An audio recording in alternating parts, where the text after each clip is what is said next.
درود بینندگان عزیز، سوالات تاجیکستان و ҷаҳон ро аз студияи марказии радио озодӣ пешниҳоди шумо мекунем. ман шалои гулхоҷа ҳастам ва нахуст таваҷҷӯҳ намоед ба сархати мавзӯи барнома имрӯз 16 июн.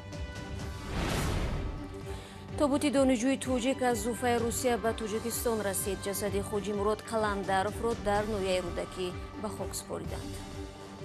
бачаҳо ҷурош мегуфтанд холаҷон охиям қахшро бозӣ мекунад, ташвиш нашав мегуфтанд. мегуфти моҳи ба дадри ов фақат чақа мешид овда овозиём. сокинони Рӯшон боз дар назди бинои ҳукумат ҷамъ шуданд. издиҳом қатъи таъқиби ёдгор Ғулом Майдаров ва ҳамсафонашро талаб дорад. ва фармони нави президенти Русия муҳлати регистратсия то 15 сентябр дароз карда шуд, аммо пули патент бояд пардохт гардад. имрӯз ҷасади донишҷӯи тоҷикро ки дар уфаи Русия ғарқ шуда буд дар зодгоҳаш ноҳияи рӯдакӣ ба хок супориданд. ҳоҷи Мурод Қаландаров ҳафтаи пеш барои наҷоти ду кӯдаки рус худро ба об андохта буд. онҳоро ба соҳил баровард, вале худаш қурбон гардид.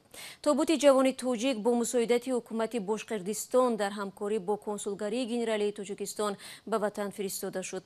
ҳамкорони мо дар маросими ҷанозаи ҳоҷи Мурод ширкат доштанд.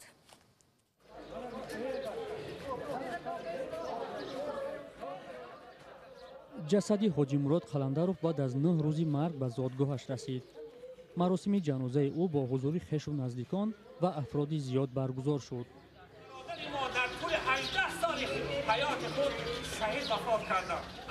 пайвандон аз марги ҳоҷи Муроди 19-сола ҷигархунанд, вале бо қаҳрамонии писарашон худро таскин медиҳанд. бача насибаш якм ҳамин фикр мекунем, насиб тақдираш ҳамон ҳамин будай. ҳар агар он ҷавонмард ки боша, агар ба фикри ман ҳамин кора бояд мекард. айрӯ ҷавонмардӣ дар ҳамин ҷоя ҳам ҳамин хел буд. ҳамин чӣ кори мешуд метавид якум буд. яъне тамоми калону майда ҳамира хурду калон мера исбот кардан метавонад. Саид Акбар Қаландаров 4 фарзанд дошт ва ҳоҷи Мурод дар хона фарзанди севум буд. чиқа овда чақа ҷанг мекардам шатиқа ов мери. бачаҳо ҷурош мегуфтанд холаҷон охиям қахшро бозӣ мекунад, ташвиш нашав мегуфтанд. мегуфти моҳи ба дадри ов фақат чақа мешид овда овозиём. ҳоҷи Мурод Қаландаров рӯзи 7 июн ду кӯдакро ҳамроҳ бо як дӯсташ дар дарёи Белая дар шаҳри Уфа аз ғарқшавӣ наҷот дод, вале худаш ғарқ шуд. мақомоти Русия ва Тоҷикистон амали ҷавони тоҷикро қаҳрамонӣ тавсиф карданд. ба таври истисноӣ тариқи мошини махсус ҷасади ӯро барои хоксупорӣ ба ватан оварданд.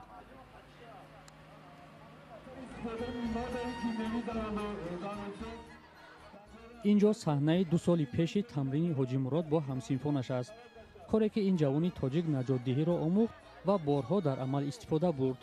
дӯсти ин ҷавон ҳодисаи соли гузаштаро ба хотир меорад ки ҳоҷи Мурод аз дарёи Кофарниҳон кӯдаконро наҷот додааст. кӯдакон обозӣ доштанд ва аз обозӣ кардан натавонистанд ва дар об ғарқ шуданд ва ҳоҷи Мурод тавонист ки рафта ҳамон кӯдакро низ наҷот диҳад. ҳоҷи Мурод Қаландаров мактаби 48 шаҳри Ганҷободи ноҳияи рӯдакиро хатм карда буд. моҳи августи соли гузашта барои таҳсил ба Бошқирдистони Русия рафт. омӯзгорон аз вай ҷавони шуҷоъ ва дилсӯз ёд мекунанд. Вы знаете, я его поступку не удивлюсь. Он всегда был такой, везде был первый. медонед, ман аз кори ӯ дар тааҷҷуб нестам. вай ҳамеша кӯшиш мекард ки ба ҳама кӯмак кунад. барои ҳамин ҳайрон намешавам. вай ҳамчун инсон рафтор кард, инсон бо ҳарфи калон.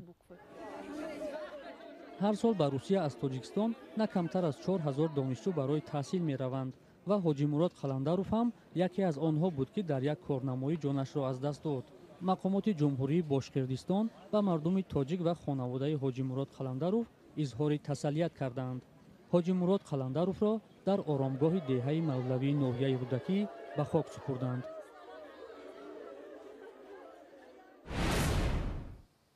رو می‌آوریم ба мавзӯъҳои дигар. Даҳо сокинони ноҳияи Рӯшон имрӯз 16 июн дар саҳни ҳавлии ҳукумати ноҳия ҷамъ шуда талаб доранд кормандони интизомие ки дар моҳи май 3 ҷавонро боздошт намуда ба қавли сокинони норозӣ азият доданд ба ҷазо кашида шаванд.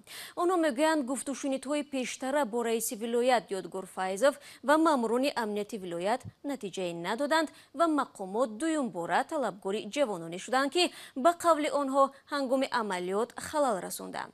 ҳамкорам Мирзонаби Холиқзод ҷараёни ҳодисаро таҳқиқ дорад ва аз ӯ мепурсам дар Рӯшон чӣ мегузарад.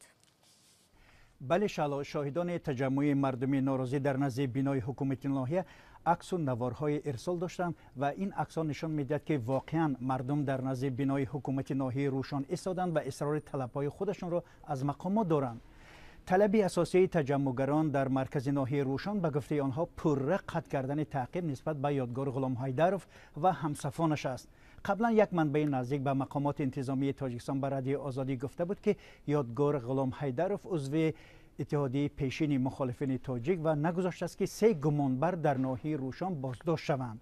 як намояндаи ҳукумати ноҳияи Рӯшон рӯзи 16 июн дар суҳбат ба радиои Озодӣ гуфт мардуми норозӣ дар назди ҳавлии ҳукумат ҷамъ омаданд ва раиси ноҳия ба онҳо суҳбат дорад. вай гуфт тақрибан 70 нафар мардуми норозӣ ҷамъ омаданд ки бо раиси ноҳия суолу ҷавоб доранд.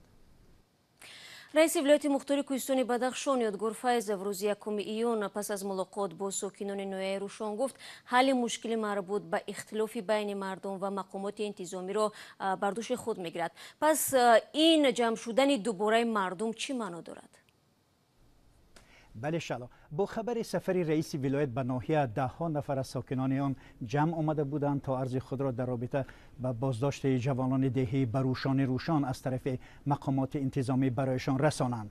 ва дигар ин ки ваъдаи Ёдгор Файзов дар ҳамон шабу рӯз сархати хабарҳои расонаҳо шуд буд ки вай гуфта буд ки бо намояндагони ноҳияи Рӯшон таъкид кард ки ман шахсан ин мушкилиро бар дӯш мегирам.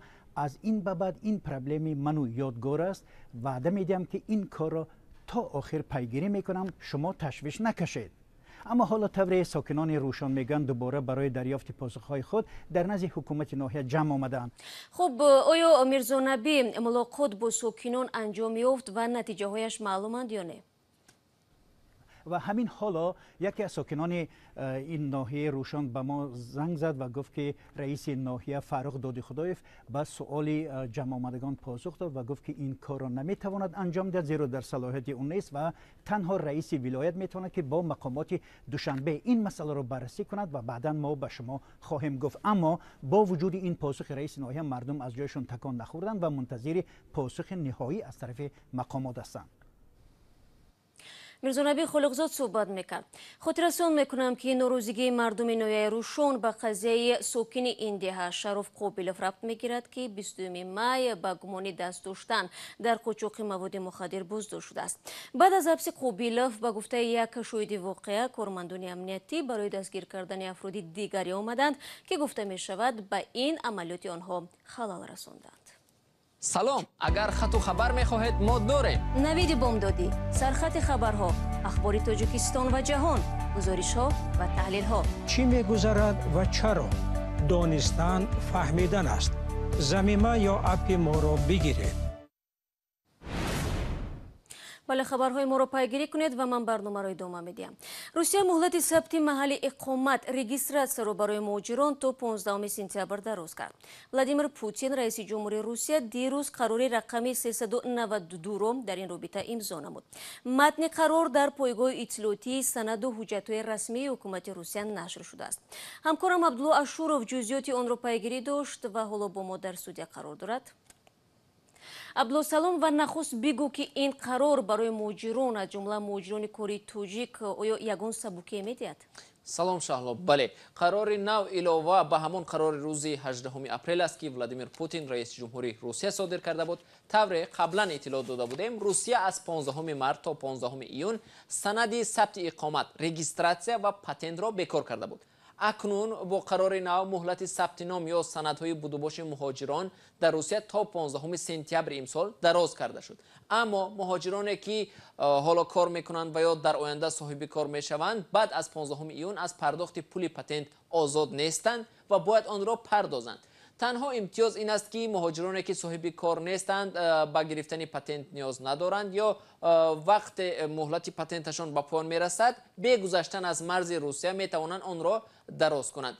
پیشتر مهاجران وظیفه‌دار بودند در هر یک 3 ماه یک بار سرحدی روسیه را بگذرند. عبدالله ببین وقتی قراری نخست طور گفتی 18 اپریل صادر شده بود و مهلت رجیستراسیون دراز و از پرداخت پول پتنت آزاد کرد، باز هم مهاجران از مناطق گوناگون روسیه شکایت میکردند که ماموران در روسیه از آنها پول پتنت میخواهند. این بار چی؟ آیا ممکن است که این قرار را مقامات در منطقه نادیده بگیرند و باز هم مهاجران را اذیت بدهند؟ چون این حالت امکان دارد شالو. طور حامیان حقوق در روسیه میگویند مقامات محلی کارمندان پلیس در روسیه از ناآگاهی مهاجران به پشتیبان بودن آنها سوء استفاده کرده در بعضی منطقه ها از آنها پول پتنت طلب کردند. حاضر هم امکان دارد که کارمندان پلیس این امتیاز مهاجران را پایمال کنند. حامیان حقوق با مهاجران توصیه می‌دهند که برای حفظ حقوق‌های خود پایفشاری کنند. اگر امکان دارند متن قرار پرزیدنتی روسیه را در ورق چاپ کرده با خود بگیرند و هنگام گفتگو با پلیس آن را نشان دهند از حقوق خود دفاع کنند. ضمناً با پهنشوی و گسترش کرونا ویروس در روسیه قریب به مهلت 2 ماه کرانتین جاری شد. مهاجران تاجیک میگویند در این دوره بیکار و بی‌معاش مانده. اگر در گذشته نان آور خانه در تاجیکستان بودند اکنون به دستنگر تبدیل شدند. برخی از صاحبکاران و گروه‌های خیرخواه در مسکو و دیگر شهرهای بزرگ روسیه به مهاجران درمانده بسته‌های خوراک خیر کردند. تشکر عبدالله برای صحبت. بنا به معلومات وزارت کارهای داخلی روسیه در این کشور بیش از 1,300,000 توجیک رو زندگی میکنند. با این شمار دانشجویان، مهاجران مهنتی و آنهایی که دو شهروندی دارند داخل میباشند.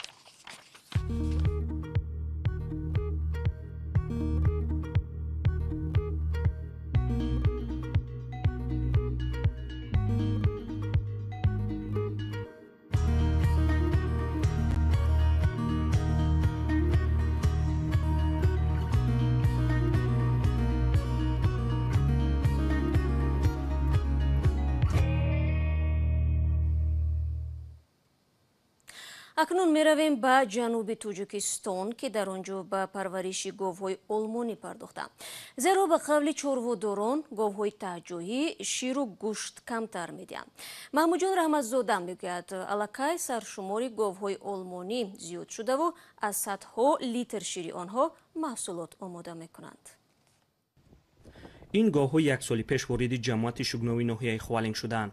صاحبان این گاوها میگویند که امید نداشتند که گاوهای از اروپا به کوهستان وارد شده مطابقت میکنند، اما این گمانشان برعکس برآمده و 40 سر گاو را به 60 سر رسانیده اند. محیدین قاسموف کارمند جمعیت دارای مسئولیتش محدود رنگدره میگوید آنها در اول چاروا را برای مطابقت وارد دهات کوهستانی شگناو کردند. بعد مطابق شدن گاوهای اروپایی به محیط کوهستان آنها کامپلکس تشکیل کرده سرشمار گاوها را بیشتر کرده اند. بود هوای ما مطابق است. اویدی کارکرد شیر یک کارخانه خوردی محصولات شیری از فدراسیون روسیه دسترس کردیم که این زمان در حضور همان هستیم. کارمندان جمعیت دارای مسئولیتش محدود رنگدره بعد تأسیس کامپلکس و تولید گوساله از گاوهای آلمانی تجهیزات‌های شیری آورده به کارکرد محصولات شیری در منطقه کوهستان شروع کردند. ساکنان جماعت شگناو بیشتر در کارخانه‌های کارکرد طلا مشغول کارند و درآمد اصلیشان هم از همین حساب است. صاحبان کارخانه جمعیت دارای مسئولیتش محدود رنگدره میگویند میخواهند توجه ساکنان را به دیگر سمت صاحبکاری نیز جلب کنند.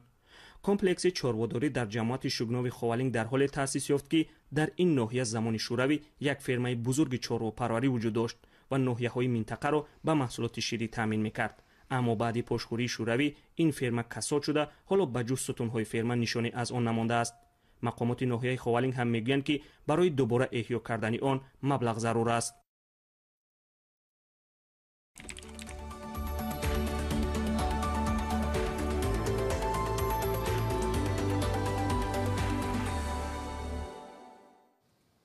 شنوندگان عزیز، فرصتی که در دست داشتیم به پایان میرسد. شما تا 24 ساعت آینده امکان دارید خبرهای نو را در وبسایت رادیو آزادی زیر نشانی www.azadi.org بخونید و نوارها را در آزادی ویدیو یوتیوب کانال مستقیم ما تماشا کنید. یادتان نرود عزیزان، من شما را فردا صبح بر وقت در نوید بامدادی منتظر میمونم با خبرهای تازه. تا آن دم خدا نگهدارتان باشد.